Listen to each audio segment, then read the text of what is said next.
I was going to say, actually, Pete, do you want to, I mean, given that the plan moving forward over time will be that we offer the floor to someone to then talk about their business and what they do, and hopefully, well, either encourage others to do better work, or more so for themselves to promote what they're doing to other business owners who may well be looking for their services. Do you want to kick off this week with what you do, maybe, so we can kind of Okay. show what it might Yeah, be? sure.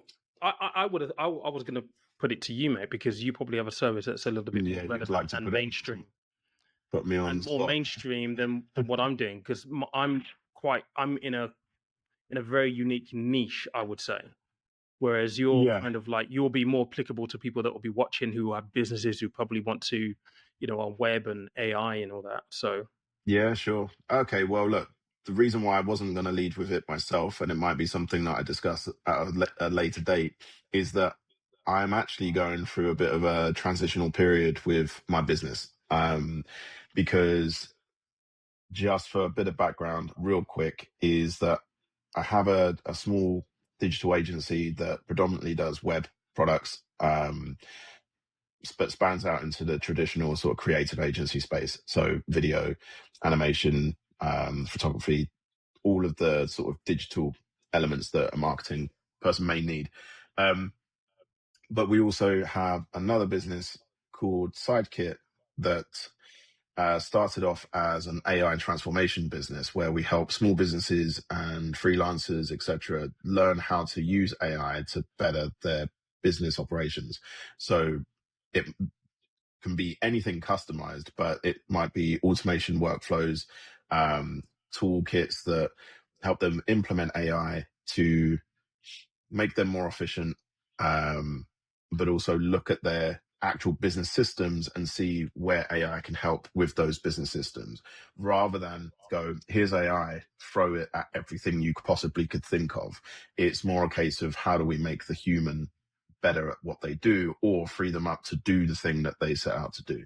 So for myself, it would be, can we automate the account system? Can we automate the CRM part? Can we maybe do some outreach type stuff, so that I can focus on closing deals, but also doing the hands-on work that I do?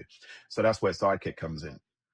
But because my business partner there also ran an agency that was doing a similar service to what my agency does, and we're both finding out through each other and also our peers that the market isn't as, let's say, easy to bring work in.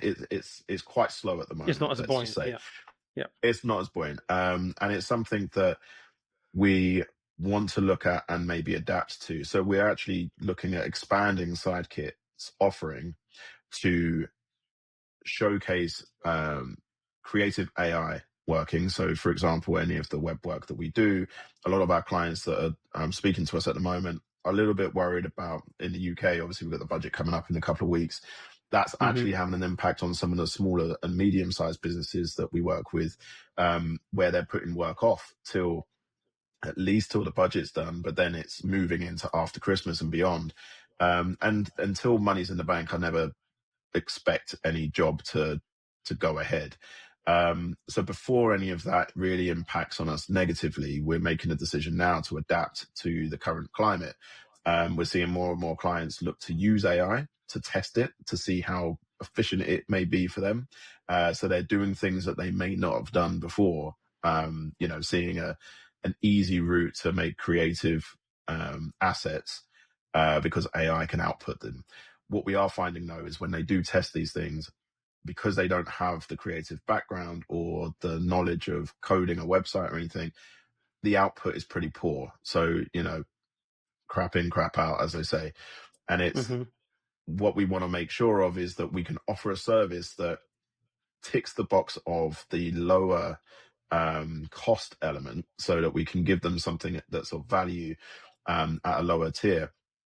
But because we have the background and the expertise from doing it handcrafted, if you like, we can offer the strategy up front, but then use AI on the output to bring costs down.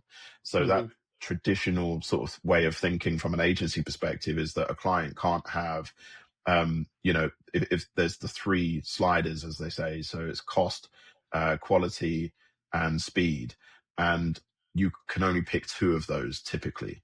Once you then try and slide the third one of the other two drops off. So Hmm. if you want it quick and fast, you're not going to have it cheap, that sort of thing. Sorry, quick and good, you're not going to have it cheap. So things like that allowed us to kind of think a little bit more out the box, because with AI, you can still have the human element that gives you the great output, um, but you can get it cheaper because AI speeds up the process, and is just way more efficient. So we're offering that as an extra service, and it's just made sense to do that within Sidekit. So yeah, sorry for the waffle, but the reason why I was thinking, well, how do I sort of dress this up, is that we are literally going through this process now where we're going to build the new website to showcase our services, and wrapper what we do in this new brand that will hopefully see us into the new year with some more clients that we can serve, but also serving our existing client base as well.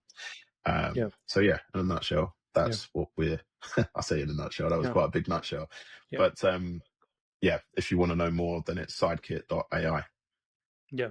And I think if you are kind of running your own business as well, and you're curious about how AI can introduce efficiency, I think Mike will be the person to speak to, for sure, to see how you can integrate it. You did a really good video on your own channel about that interface of AI into business, and not losing the human Mm. element per se, which I think is Yeah, really that's interesting. really sort of like the nucleus of my experience with it. Really, I want to see it as a tool, and actually more and more, I don't know if it's the same for everybody else that sees a lot to do with AI, but even in the investor space, you may have probably popped up with your financial background, where some of these big investors are starting to sort of short Nvidia, for example. Not to get into the weeds of this, but there's some thoughts out there that we're in an AI bubble, Hmm. and that the hype is outpacing the reality of what AI can deliver. Um, and in that current space, rather than creating hype over what AI can do, a lot of people are creating these outputs that are creative, but you can still tell that AI, and you can still see that you need a professional behind it that can give, the shortcut, but without reducing the quality output. Hmm. And I think in certain cases, do you know what? There's a lot of different examples with this, but one of the ones that I saw recently is how Coca-Cola have used AI for their advert, for the Christmas Yeah, advert, the and Coke I think Studios it took thing. them, Yeah, yeah, yeah, yeah, yeah, and and then Apple, on the other hand, have done a 6 to 8 second intro to their new Apple TV logo, and spent whatever it costs. I don't even know. I've not looked at it, but but it's all shot it handcrafted. properly. Yeah, yeah. Yeah, yeah, yeah. And I think there's a fine balance between making sure that what we're putting out there into the world is of quality, but still efficient. And I can see a use case where AI makes sense for smaller businesses that want to tap into certain things. But just bear in mind that if everyone's got access to the same tools, where's the differentiator? And I Hmm. feel that AI is a tool, and it should be used as one, and not seen as a replacement for human strategy and human thinking. But there's a whole load of reasons for that: education, business, there's a lot of different things, and we can touch on that in a different conversation maybe. Yeah, sure. But yeah, on my Well, channel, I do talk about that type of thing, and I'm hoping to expand that out a little bit more, as I have time to shoot. yeah, I think that might be something that's worthwhile doing as a separate podcast, maybe. Um, just get together as a conversation around that, because I see a lot of AI implementation into a lot of the financial sphere that I work in.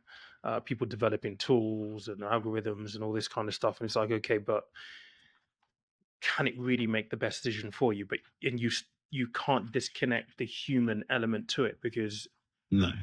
it might say to you you should do this or place a trade on this or invest in this, but you still have to get Well, around the funny enough, psychological element of that, the yeah, financial, because it's your money, you're trusting absolutely. something. Well, funnily enough, on this on this subject, I haven't looked at the report yet, but I saw a headline about the CEO of Claude. Anthropic, mentioning about the more autonomous AI gets, the more unpredictable it can be, because you're losing that disconnect. There's a disconnect between whether the human is going to look at what AI outputs, and therefore when it makes a mistake, how does it know? And it's Hmm. not until maybe it makes a catastrophic mistake that your business then is suffering for it, that you then take note. And that's why I don't fully trust AI in the sense of its output, because even when I'm using it day in, day out and asked to do certain things, it still gets certain things wrong. It's 80 Hmm. to 90% there. And yes, you can prompt more efficiently and make it do certain things more efficiently. But even with that, at some point, the context is less. And But what I've noticed, and I've noticed this in my work, is that sometimes it doesn't know that it's made the mistake until you point it out. it doesn't. And Then actually, it the human side realizes. of it is made to make you. If you notice anything you say, it will repeat pretty Yeah, much yeah, what you say back to you yeah, to kind of reaffirm that what you were saying was right. yeah. Um, and what it should be doing is challenging itself. So yeah, there's some clever little prompts that you can make it challenge itself and be sure that it's correct. But even then, it can still make those mistakes. And even these companies put on there, AI can make mistakes, so double check. Hmm. So all the while they're doing that and they're not even sure, I don't think I will be giving my all to AI in that way. Yeah, So yeah, on that note, rather than yeah, it's becoming a AI conversation at this stage, yeah, let's maybe plug that in for a later date, because it is yeah, affecting every business really out there. yeah.